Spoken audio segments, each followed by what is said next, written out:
Indian polity concept series రిలేటెడ్గా ఏదైతే మనం చార్టర్ యాక్ట్స్ అనేవి స్టార్ట్ చేసామో మనం ప్రీవియస్ క్లాసెస్లోని చార్టర్ యాక్ట్ 1793 గురించి మాట్లాడుకున్నాం. అలాగే మనం లాస్ట్ క్లాస్లోని చార్టర్ యాక్ట్ 1813 గురించి కూడా మాట్లాడుకున్నాం. ఇప్పుడు ఏంటి అని అంటే చార్టర్ యాక్ట్ 1813 రిలేటెడ్గా మనం ఏవైతే కొన్ని ప్రొవిజన్స్ గురించి మాట్లాడుకున్నామో అందులో ఏంటి అని అంటే కొంచెం బ్రీఫ్ ఓవర్వ్యూ చూసుకున్నట్టయితే అందులో మనం ఫస్ట్ ప్రొవిజన్ కింద ట్రేడ్ మోనోపోలీ అనే దాన్ని అబాలిష్ చేశారని చెప్పాం. అంతేనా?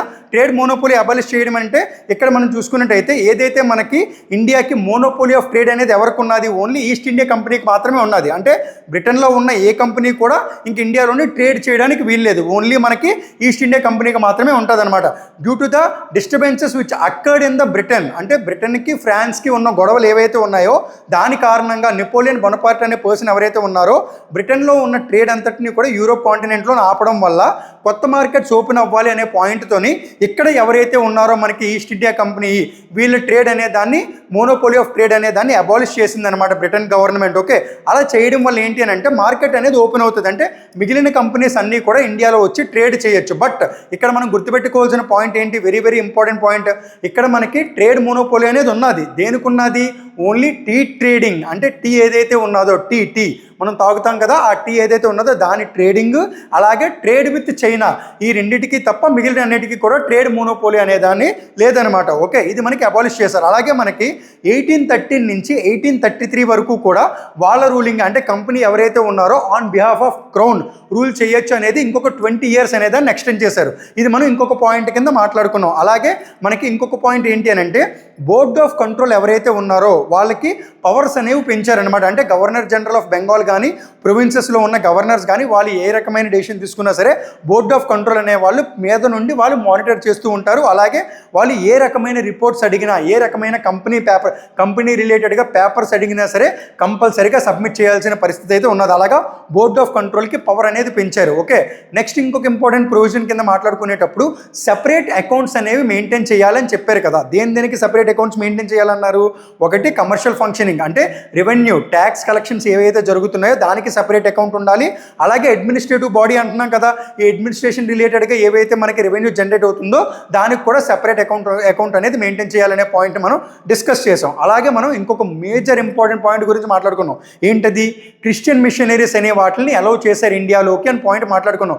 దీనివల్ల రిలీజియస్ కన్వర్షన్స్ అనేవి కూడా జరిగాయని కూడా మాట్లాడుకున్నాం. అలాగే ఇంకొక ఇంపార్టెంట్ పాయింట్ ఏం మాట్లాడుకున్నాం అంటే మనకు వాళ్ళు ఇండియాలోని వెస్టర్న్ ఎడ్యుకేషన్ అనే దాన్ని డెవలప్ చేయడం కోసం ఒక 1 lakh ఫండ్ అనేది అలొకేట్ చేశారని కూడా మాట్లాడుకున్నాం. ఇవి మనకి చార్టర్ యాక్ట్ ఏదైతే మనం మాట్లాడుకున్నామో 1813 అని అందులో మనం చూసుకున్న కొన్ని మేజర్ అండ్ ఇంపార్టెంట్ ప్రొవిజన్స్. ఈరోజు మనం క్లాస్లో ఏంటి అని అంటే నెక్స్ట్ యాక్ట్, అది కూడా one of the most important act. అంటే మనకి ఎగ్జామ్లోని కొన్ని క్వశ్చన్స్ ఇస్తారని చెప్పాం కదా, ఈ యాక్ట్ నుంచి ఇచ్చే క్వశ్చన్ ఏంటి అని అంటే అది మేజర్ ఇంపార్టెంట్ కింద మనం చూసుకోవచ్చు. అదే మనకి ఫస్ట్ ప్రొవిజన్ కింద కూడా మనం మాట్లాడుకుందాం. ఓకే, ఇంకా మనం లేట్ చేయకుండా ఈ పర్టికులర్ యాక్ట్ గురించి మాట్లాడుకుందాం. ఏంటి యాక్ట్ మనకి? Charter act 1833. అంటే మనం ఈ యాక్ట్స్ పూర్తి చేసుకోవడానికి చాలా దగ్గరలో ఉన్నాం అనమాట. చార్టర్ యాక్ట్ 1833లో చూసుకుంటే ఫస్ట్ మోస్ట్ ఇంపార్టెంట్ ప్రొవిజన్ కింద గవర్నర్ జనరల్ ఆఫ్ బెంగాల్, అంటే మనకి గవర్నర్ జనరల్ ఆఫ్ బెంగాల్ అనే పోస్ట్ ఉన్నది కదా, దాన్ని మనం ఏమని మార్చారు? ఎవరైతే మనకి బ్రిటన్ గవర్నమెంట్ ఉన్నదో దాన్ని ఏమని మార్చింది? గవర్నర్ జనరల్ ఆఫ్ ఇండియా కింద మార్చింది. అంటే మీకు ఇక్కడ అర్థం కావాల్సిన విషయం ఏంటి అని అంటే సెంట్రలైజేషన్, అంటే ఈ పర్టికులర్ వర్డ్ అనేది చాలా చాలా ఇంపార్టెంట్. ఓకే, సెంట్రలైజేషన్కి దారి తీస్తున్న పాయింట్ అనమాట ఇది. గవర్నర్ జనరల్ ఆఫ్ బెంగాల్ ఎవరైతే ఉన్నారో వాళ్ళని ఏమని పిలుస్తున్నారు? ఇక మీదటి నుంచి గవర్నర్ జనరల్ ఆఫ్ ఇండియా కింద మారుస్తున్నారు. మనం గుర్తుపెట్టుకోవాల్సిన పాయింట్లో ఇంకొకటి ఉన్నది. గవర్నర్ ఆఫ్ బెంగాల్ అనే పోస్ట్ ఏదైతే ఉన్నదో దాన్ని గవర్నర్ జనరల్ ఆఫ్ బెంగాల్ కింద ఏ యాక్ట్ ప్రకారం మార్చారని అడుగుతారు. ఏ యాక్ట్ ప్రకారం మార్చారు? అది రెగ్యులేటింగ్ యాక్ట్ 1773. అలా వచ్చిన first governor general of Bengal ఎవరు? మనకి వారెన్ హ్యాస్టింగ్స్. సో ఇక్కడ మనకి ఇంపార్టెంట్ పాయింట్ ఏంటి? ఏ యాక్ట్ ప్రకారం గవర్నర్ జనరల్ ఆఫ్ బెంగాల్ని గవర్నర్ జనరల్ ఆఫ్ ఇండియా కింద మార్చారని అడుగుతారు. ఓకే, ఏ యాక్ట్ ప్రకారం మార్చారు? That is charter act 1833. Okay, మార్చారు. ఓకే, ఇలా వచ్చిన తర్వాత first governor general of India ఎవరు చేశారు అని అంటే మోస్ట్ ఇంపార్టెంట్ క్వశ్చన్ ఇది. That is none other than William Bentinck. Okay, ఈయన first governor general of India కింద వర్క్ చేశారనమాట. ఓకే, ఈ పాయింట్ చాలా చాలా ఇంపార్టెంట్. అలాగే దీంతో పాటు మనకి సెకండ్ ప్రొవిజన్ కింద చూసుకునేటప్పుడు ఏంటి అని అంటే this act deprived the legislative powers అంటే దాని అర్థం ఏంటి? మనకి లెజిస్లేటివ్ అని ఎప్పుడు వచ్చినా సరే లా మేకింగ్ అని అర్థం. ఓకే, లెజిస్లేటివ్ అంటే లా మేకింగ్ బాడీ అని అర్థం. ఇక్కడ ఏమని అంటున్నారు, దిస్ యాక్ట్ డిప్రైవ్డ్ అంటే మనకి ఈ యాక్ట్లోని ఒక పర్టికులర్ లెజిస్లేటివ్ పవర్స్ ఏవైతే ఉన్నాయో అవి లేకుండా చేసేసారనమాట. డిప్రైవ్డ్ అంటే లేకుండా చేయడం. ఎవరికి లేకుండా చేశారనేది ఇంపార్టెంట్. ఎవరికి లేకుండా చేశారు అని అంటే మనకి ఏవైతే ప్రొవిన్సెస్ ఉన్నాయో ఈ ప్రొవిన్సెస్లో మనకి ఏ ప్రొవిన్సెస్ ఉన్నాయి, బాంబే ప్రొవిన్స్ ఉన్నది, అలాగే మద్రాస్ ప్రొవిన్స్ అని అంటున్నాం కదా. ఈ రెండు ప్రొవిన్సెస్ ఏవైతే ఉన్నాయో ఇంతకుముందు వీళ్ళు ఏం చేసేవారు అని అంటే మనకి ప్రొవిన్షియల్ కౌన్సిల్స్ ఉంటాయి కదా, ప్రొవిన్షియల్ కౌన్సిల్స్ వీళ్ళు ఏం చేసేవారు, they use to make the regulations. Okay, వీళ్ళు ఏం చేసేవారు, వీళ్ళు రెగ్యులేషన్స్ అనేవి చేసేవారు అనమాట. ఈ రెగ్యులేషన్స్ ఇక మీదటి నుంచి వీళ్ళు చేయడానికి లేదు. అంటే వీళ్ళు ఎలాంటి రెగ్యులేషన్ చేయడానికి లేదు. ఆ అధికారం ఎవరికి ఇచ్చారు, they have given that complete authority to governor general of India. అందుకే మనం ఏమని చెప్తున్నాం, గవర్నర్ జనరల్ ఆఫ్ బెంగాల్ అనే పోస్ట్ ఏదైతే ఉన్నదో దాన్ని ఎలా మార్చాం, గవర్నర్ జనరల్ ఆఫ్ ఇండియా కింద ఈ యాక్ట్ ప్రకారం మార్చారు. మార్చిన తర్వాత ఇంకొక మేజర్ ప్రొవిజన్ ఏంటి, లెజిస్లేటివ్ పవర్స్ మనకి ఉన్నాయి. ఎవరికి ఉన్నాయి, గవర్నర్ ఆఫ్ బాంబేకి ఉన్నది, అలాగే గవర్నర్ ఆఫ్ మద్రాస్. ఇక మీదటి నుంచి ఉన్నాయా, లేవు. అంటే 1833 యాక్ట్ ప్రకారం ఈ రెండు బాడీస్ ఏవైతే ఉన్నాయో అవన్నీ కూడా ఉన్నా లేనట్టుగానే లెక్క. ఎవరికి ఇచ్చారు ultimate authority is given to governor general of India. But governor general of India కూడా ఒకవేళ ఏదైనా మేక్ చేసినా they have to put forward to the Britain parliament దగ్గర పెట్టి దాన్ని ఒక యాక్ట్ కింద తీసుకొని రావాలన్నమాట. ఇది second most important point. First point అయితే మనకి గవర్నర్ జనరల్ ఆఫ్ బెంగాల్ అనే పోస్ట్ని గవర్నర్ జనరల్ ఆఫ్ ఇండియా కింద మార్చారు.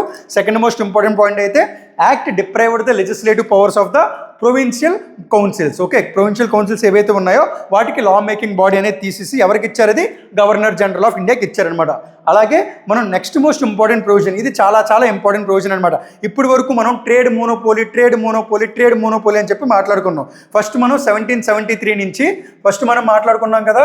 1773 వీళ్ళకి 1600లోనే వచ్చింది, గుర్తుపెట్టుకోండి. వాళ్ళు ఎప్పుడైతే క్వీన్ ఎలిజబెత్ I అనే పర్సన్ ఎవరైతే ఉన్నారో వాళ్ళు ఇండియాకి వద్దాం అనుకునే టైంలోనే, వాళ్ళు ఎప్పుడైతే ఇండియాకి బయలుదేరి వచ్చారో అప్పుడే వాళ్ళకి ట్రేడ్ మోనోపోలీ అనేది ఉన్నది. అంటే 1600స్లోనే వాళ్ళకి ట్రేడ్ మోనోపోలీ అనేది ఇచ్చారనమాట. ఎవరికి, ఈస్ట్ ఇండియా కంపెనీకి ట్రేడ్ మోనోపోలీ అనేది ఇచ్చారు. 1773 నుంచి ఎప్పుడైతే రెగ్యులేటింగ్ యాక్ట్ అనేది పెట్టారో 1773 నుంచి 1793 వరకు కూడా ట్రేడ్ మోనోపోలీ అనేది కొనసాగింది. నెక్స్ట్ 1793 నుంచి చూసుకుంటే 1813 వరకు కూడా ట్రేడ్ మోనోపోలీ అనేది కొనసాగింది. అంటే ఇక్కడ కూడా 100% ట్రేడ్ మోనోపోలీ ఉంది, ఇక్కడ కూడా 100% ట్రేడ్ మోనోపోలీ ఉంది. బట్ 1813 నుంచి 1833కి వచ్చేటప్పటికి ట్రేడ్ మోనోపోలీ అనేది ఓన్లీ ఎందులో ఉన్నది, ఓన్లీ మనకి టీ ట్రేడింగ్లో ఉన్నది, అలాగే చైనాతో ట్రేడ్ చేయడానికి మాత్రమే ఉన్నది. రిమైనింగ్ కండిషన్స్లోని రిమైనింగ్ పరిస్థితుల్లో ట్రేడ్ మోనోపోలీ అనేది అబాలిష్ చేశారు. ఇక్కడ మనం ఏం చెప్తున్నాం, act abolished trade monopoly completely. అంటే ఇక మీదటి నుంచి మనకి ఇండియాలోని కమర్షియల్ ఫంక్షన్స్ ఏవైతే ఉన్నాయో రెవెన్యూ రిలేటెడ్గా ఎవరు చూడకూడదు, ఈస్ట్ ఇండియా కంపెనీ అనేది ఇక మీదటి నుంచి రెవెన్యూ అడ్మినిస్ట్రేషన్లో ఉండకూడదు. At the same time they has to purely administration, అంటే అడ్మినిస్ట్రేటివ్ బాడీ కిందే ఈ ఈస్ట్ ఇండియా కంపెనీకి ఇంక అధికారం ఉన్నదనమాట. అది గుర్తుపెట్టుకోవాల్సిన విషయం మనం. అంటే east India company is not anymore a commercial functioning body, it is completely A administrative body on behalf of crown. ఈ పాయింట్ చాలా చాలా ఇంపార్టెంట్. అంటే ట్రేడ్ మోనోపోలీ అనేది మనకి కంప్లీట్గా అబాలిష్ చేసింది ఏ యాక్ట్ ప్రకారం అని అడిగితే చార్టర్ యాక్ట్ 1833. అదే ట్రేడ్ మోనోపోలీ కంప్లీట్గా కాకుండా పార్షియల్గా అబాలిష్ చేశారు కదా, except for the tea trading and చైనాతో ట్రేడింగ్, అదే యాక్ట్ ప్రకారం అడిగితే చార్టర్ యాక్ట్ 1813 గుర్తుపెట్టుకోవాలి, 1833 కూడా గుర్తుపెట్టుకోవాలి. ఇది చాలా చాలా ఇంపార్టెంట్. అంటే ఇక మీదటి నుంచి మనకేంటి, ఈస్ట్ ఇండియా కంపెనీ అనేది purely administrative body but not a commercial functioning body. ఈ పాయింట్ చాలా క్లియర్గా మెన్షన్ చేశారనమాట. ఇది చాలా చాలా ఇంపార్టెంట్ పాయింట్ మనకి. అందుకే ఇండియాలోని ఫస్ట్ పాయింట్లో చెప్పాం కదా మనం, గవర్నర్ జనరల్ ఆఫ్ బెంగాల్ అనే పోస్ట్ ఏమని మార్చారు, గవర్నర్ జనరల్ ఆఫ్ ఇండియా కింద మార్చారు. బట్ ఇక్కడ మీరు చూసుకుంటే కంపెనీకి ఉన్నది అధికారం. కంపెనీ ఎవరైతే ఉన్నారో వీళ్ళు నెక్స్ట్ ఇంకొక 20 years వరకు కూడా ఉంటారనమాట. అంటే 1833 నుంచి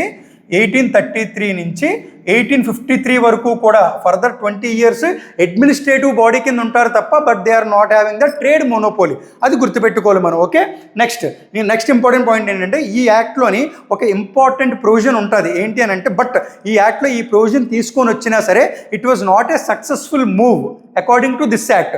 బట్ తర్వాత మనం ఏదైతే యాక్ట్ 53 మాట్లాడుకుంటామో చార్టర్ యాక్ట్, అందులో ఈ పాయింట్ సక్సెస్ఫుల్ అయ్యిందనమాట. అంటే జనరల్గా మీరు ఆలోచించండి, యాక్ట్ ఫెయిల్యూర్ అవ్వడానికి కారణం కూడా మీరు జస్ట్ బేసిక్ బేసిక్గా ఆలోచిస్తే కామన్ సెన్స్తో ఆలోచించిన మనకు తెలిసిపోద్ది. ఏమని చెప్తున్నారు? Act made an attempt. ఈ యాక్ట్ ఒక అటెంప్ట్ చేసిందంట. ఏంటి అటెంప్ట్? ఓపెన్ కాంపిటీషన్ అనేది తీసుకుని వచ్చింది. ఎవరి కోసం?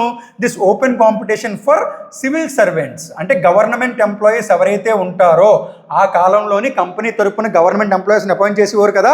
గవర్నమెంట్ ఎంప్లాయీస్ ఎవరైతే ఉంటారో ఈ సివిల్ సర్వెంట్స్కి ఓపెన్ కాంపిటీషన్ పెట్టాలి. అంటే irrespective of the religion, race, caste, sex, place of birth, అంటే ఇండియన్స్ ఇందులో ఉండకూడదు, ఓన్లీ బ్రిటిషర్స్ మాత్రమే ఉండాలి. అంటే అప్పటి వరకు ఎలా ఉండేది? ఈ కంపెనీ సర్వెంట్స్ ఎవరైతే ఉంటారో ఓన్లీ బ్రిటిషర్స్ మాత్రమే ఉండేవారు అనమాట కంపెనీ సర్వెంట్స్ కింద. కానీ ఇక్కడ ఈ 33 యాక్ట్ ప్రకారం ఏంటి అని అంటే ఎడ్యుకేషన్ అలా పెరుగుతుంది కదా ఇండియాలోని. వాళ్ళు 1813 యాక్ట్ ప్రకారం ఇండియాకి 1 lakh ఫండ్ ఇచ్చారు కదా ఎడ్యుకేషన్ డెవలప్ చేయడం కోసం. ఎప్పుడైతే అలా పెరుగుతూ ఉన్నదో ఇక్కడ ఈ సివిల్ సర్వెంట్స్కి కూడా ఓపెన్ ఎగ్జామినేషన్ అనేది కండక్ట్ చేసి, అంటే ఓపెన్ కాంపిటీషన్ కండక్ట్ చేసి అందులో మెరిట్ లిస్ట్లో, అంటే irrespective of the religion, race, caste, sex, place of birth ఇవి ఏవి కాకుండా ఒకవేళ వాళ్ళు కనుక టాలెంటెడ్ అయితే మెరిట్ లిస్ట్లోని ఆ పర్టికులర్ క్యాండిడేట్స్ని తీసుకోవాలి అనే పాయింట్ని ఇక్కడ తీసుకొని వచ్చారనమాట first time. But it was not accepted by court of directors. It was not accepted by court of directors. వీళ్ళు యాక్సెప్ట్ చేయకపోవడం వల్ల ఈ open competition for civil servants అనేది ఈ యాక్ట్లోని నెక్స్ట్ ఇంక ముందుకు వెళ్ళలేదన్నమాట. But it was accepted in the charter act 1853. 1853లో దాన్ని యాక్సెప్ట్ చేస్తారు, దాన్ని ముందుకు తీసుకొని వెళ్తారు కూడా. ఓకే, ఈ కోర్ట్ ఆఫ్ డైరెక్టర్స్ ఎవరైతే ఉన్నారో వాళ్ళు ఎందుకు ఒప్పుకోలేదు? ఒకవేళ కనుక ఒప్పుకుంటే ఇండియన్స్ అందరూ కూడా ఇందులో కనుక పార్టిసిపేట్ చేయడం వల్ల కంపెనీ గ్రోత్ ఉంటుందా ఉండదు కదా. ప్రతి దాంట్లోని కూడా ఇండియన్స్ని ఇన్వాల్వ్ చేస్తారు, ఇండియా డెవలప్మెంట్ అనేది ఇన్వాల్వ్ అవుతుంది, అంటే వాళ్ళు దోచుకోవడం అనేది తగ్గుతుంది కదా. సో ఫర్ దట్ రీజన్ వాళ్ళు ఒప్పుకోలేదు అనమాట. ఓకే, అంటే ఇండియన్స్ని ఎక్కువగా లేకపోతే వాళ్ళు దోచుకోవడం అనేది చాలా ఈజీగా జరుగుతుంది. ఉన్నారనుకోండి వాళ్ళకి ఎక్కడో దగ్గర బ్రేక్ పడుతుంది కదా. సో ఫర్ దట్ రీజన్ వాళ్ళు ఒప్పుకోలేదు. ఓకే, ఈ పాయింట్ చాలా చాలా important. Next, addition of the fourth member to the Indian council. ఇప్పుడు మనం మాట్లాడుకుంటే ఎగ్జిక్యూటివ్ కౌన్సిల్ అని అన్నాం. అంటే ఇప్పుడు మనకి గవర్నర్ జనరల్ ఆఫ్ బెంగాల్ ఏమని మారారు? గవర్నర్ జనరల్ ఆఫ్ ఇండియా అయ్యారనమాట. ఇండియా అయిన తర్వాత మనకి ఎగ్జిక్యూటివ్ కౌన్సిల్ ఏదైతే ఉన్నదో దాన్నే మనం ఏమని మార్చామనంటే ఈ యాక్ట్ ప్రకారం ఇండియన్ కౌన్సిల్ కింద మార్చారనమాట. అప్పటి వరకు కూడా గవర్నర్ జనరల్ బాడీలోని ఎగ్జిక్యూటివ్ కౌన్సిల్ ఎంతమంది ఉండేవారు? ఓన్లీ 3 మెంబర్స్ మాత్రమే ఉండేవారు. ఇక్కడ ఏమని చెప్తున్నాం? 4th మెంబర్ యాడ్ అయ్యారు అని అంటున్నాం కదా. ఆ 4th మెంబర్ యాడ్ అయిన పర్సన్ ఎవరు అని అంటే లార్డ్ మెకలే. ఈయన చాలా చాలా ఇంపార్టెంట్. ఈయన పేరు చాలా సార్లు వస్తుంది, మీరు గుర్తుపెట్టుకోవాలి, ఎగ్జామ్లో కూడా మనకి చాలా ఇంపార్టెంట్.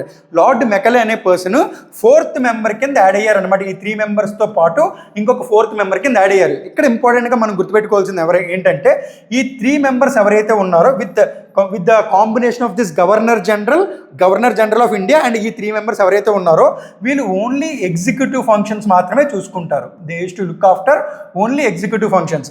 ఓకే, ఈ 4th మెంబర్ని ఎందుకు యాడ్ చేశారు అని అంటే he is also considered as the law member. ఇతన్ని ఏమని అంటాం? He is also considered as the law member అని అంటాం. అంటే ఈ 4 మెంబర్స్ ప్లస్ గవర్నర్ జనరల్ ఈ 5 కలిపి దేని గురించి మాట్లాడుకుంటారు అని అంటే ఈ 4th మెంబర్ కూడా యాడ్ అయితే అప్పుడు మనం లెజిస్లేటివ్ ఫంక్షన్స్, అంటే ఏవైనా లాస్ మేక్ చేయాలి అని అనుకోండి, ఆ లాస్ మేక్ చేసే బాడీలోని మనకి ఈ పర్టికులర్ లార్డ్ మెకలే అనే పర్సన్ని ఇంట్రడ్యూస్ చేశారనమాట. ఓకే, ఈ పాయింట్ చాలా చాలా ఇంపార్టెంట్. దీంతో పాటు ఇంకొక పర్టికులర్ పాయింట్ కూడా యాడ్ చేస్తారు. ఏంటి అని అంటే ఈ లార్డ్ మెకలే ఎవరైతే ఉన్నారో ఈయన చాలా చాలా ఇంపార్టెంట్ అనమాట. ఫస్ట్ లా కమిషన్ అనే దాన్ని ఇంట్రడ్యూస్ చేశారు. ఓకే, లా కమిషన్ అంటే ఇండియాలో మనకి డిఫరెంట్ లాస్ ఉంటాయి కదా. హిందూ లాస్ ఉంటాయి, ముస్లిం లాస్ ఉంటాయి, అలాగే బ్రిటిషర్స్ రూల్ చేస్తున్నారు కానీ వాళ్ళకు కూడా లాస్ ఉంటాయి కదా. ఇలా కాకుండా కంప్లీట్గా ఒక అంటే ఒక పర్టికులర్ లా అనేది మేక్ చేసి అందరికీ అదే లా వర్తించేలాగా ఒక లా కమిషన్ అనే దాన్ని సెటప్ చేశారు. ఓకే, ఈ లా కమిషన్ మనం మాట్లాడుకుంటే ఈ రోజుకి కూడా ఇండియాలో ఉన్నది మనకి లా కమిషన్ అనేది మనం చూసుకున్నట్టయితే. ఓకే, ఈ పర్టికులర్ లా కమిషన్ ఏదైతే ఉన్నదో ఇందులోని ఫస్ట్ చైర్పర్సన్ కింద ఎవరిని పెట్టారు అని అంటే ఇందాక మనం మాట్లాడుకున్నాం కదా లా మెంబర్ అని, lord Macaulay. He is the first law commission chairman of British east India company. Okay, India rule చేశారు కదా అప్పుడు ఫస్ట్ లా కమిషన్ చైర్మన్ ఎవరు? లార్డ్ మెకలే అనే పర్సన్ని చైర్మన్ కింద కూడా పెట్టారనమాట. ఇది one of the most important points కింద మాట్లాడుకోవచ్చు. ఇది 4th పాయింట్. 5th పాయింట్ ఏదైతే ఉందో ఇది మోస్ట్ ఇంపార్టెంట్ పాయింట్. అంటే లా కమిషన్ చైర్మన్ ఏర్పాటు చేశారు, అలా వచ్చిన పర్సన్ మనకి లార్డ్ మెకలే. అలాగే దాంతోపాటు ఒక పర్సన్ని ఎక్స్ట్రాగా తీసుకొని వచ్చారు ఎందులోకి? Indian council. ఏదైతే మనం ఎగ్జిక్యూటివ్ కౌన్సిల్ అని చెప్తున్నామో దాన్ని ఇండియన్ కౌన్సిల్ కింద మార్చారు. ఈ ఇండియన్ కౌన్సిల్లోని 4 మెంబర్స్గా ఎప్పుడైతే 4 members plus governor general of India వీళ్ళందరూ కలిపి మనం డిస్కస్ చేస్తే లా మేకింగ్ బాడీ అవుతుంది. ఓన్లీ ఎగ్జిక్యూటివ్ ఫంక్షన్స్ గురించి మాట్లాడేటప్పుడు ఈ 3 members governor general of India మాత్రమే ఉంటారు. ఈ పాయింట్ని మీరు కన్ఫ్యూజన్ లేకుండా అర్థం చేసుకుంటే ఈ పర్టికులర్ చార్టర్ యాక్ట్ 1833 అనేది కంప్లీట్గా పూర్తవుతుంది. మనకి మోస్ట్ ఇంపార్టెంట్ పాయింట్, ఎగ్జామ్లో మోస్ట్ రిపీటెడ్గా వచ్చేది లా కమిషన్ గురించి అడుగుతారు. అలాగే మనకి గవర్నర్ జనరల్ ఆఫ్ బెంగాల్ ఉంది కదా, గవర్నర్ జనరల్ ఆఫ్ ఇండియా కింద మారింది ఏ యాక్ట్ ప్రకారం అని అడుగుతారు. That is answer is charter act 1833. Same అలాగే మనకి ఫస్ట్ పర్సన్ ఎవరు, ఫస్ట్ చైర్మన్ అంటే first governor general of India ఎవరు అని అడుగుతారు. That is lord William Bentinck. Okay, ఈ పాయింట్స్ అనేవి మీరు గుర్తుపెట్టుకుంటే సరిపోతుంది. And at the same time ఎవరైతే నెక్స్ట్ ఇంకొక యాక్టే ఉన్నది అనమాట మనకి, దట్ ఈస్ 1853 చార్టర్ యాక్ట్ అనేది ఉన్నది. అదైతే మనకి కంపెనీ రూల్ అనేది ఎండ్ అయ్యి నెక్స్ట్ ఇంకొక పర్టికులర్ కొత్త రూలింగ్ అంటే క్రౌన్ రూల్ అనేది మనకు మొదలవుతుంది అనమాట. ఓకే, ఎవరైతే ఎగ్జామ్స్కి ప్రిపేర్ అవుతున్నారో ఆ ఎగ్జామ్స్కి ప్రిపేర్ అయిన వాళ్ళందరూ కూడా ఈ వీడియోస్ కనుక చూశారు అని అంటే, ఒకవేళ మీరు ఎగ్జామ్స్ ప్రిపేర్ అయ్యేటప్పుడు ఈ ఇయర్లో మీరు రాస్తున్నారు, ఓకే నెక్స్ట్ ఫర్దర్గా ఏదైతే సరే మీరు ఎగ్జామ్స్ రాసినా, నెక్స్ట్ ఎగ్జామ్స్ ఏవి పడినా, లేదా ఒకవేళ మీరు ఇప్పుడు గట్టిగా ప్రిపేర్ అవుతున్నారో, ఒకవేళ ఇన్ కేస్ మీకు గనక ఈసారి కనుక మీరు క్లియర్ చేయకపోయినా సరే నెక్స్ట్ మీరు కనుక నెక్స్ట్ ఇయర్లో కనుక మీరు ఎగ్జామ్ రాయాలి అని అనుకుంటే ఎస్ఎస్సి సిజిఎల్ కానీ, సిహెచ్ఎస్ఎల్ కానీ, ఎంటీఎస్ కానీ, లేదా ఆర్ఆర్బీ రిలేటెడ్గా మీకు బోల్డ్ అండ్ ఎగ్జామ్స్ పడుతూ ఉంటాయి కదా, ఎన్టీపీసీ ఇలాంటి ఎగ్జామ్స్ పడుతూ ఉంటాయి అవి కానీ, లేదా సివిల్ సర్వీసెస్ ముఖ్యంగా యూపీఎస్సీ రిలేటెడ్గా సివిల్ సర్వీసెస్ ఎగ్జామినేషన్ ఏదైతే ఉన్నదో అది, లేదా ఇండియన్ పాలిటీ రిలేటెడ్గా గ్రూప్ 1 గ్రూప్ 2 ఉంటాయి కదా, వాటి రిలేటెడ్గా చూసుకున్నా సరే ఎలాంటి ఎగ్జామ్కైనా సరే ఇప్పుడు మన క్లాసెస్ అన్నీ కూడా ఉపయోగపడేలాగే డిజైన్ చేస్తున్నాం.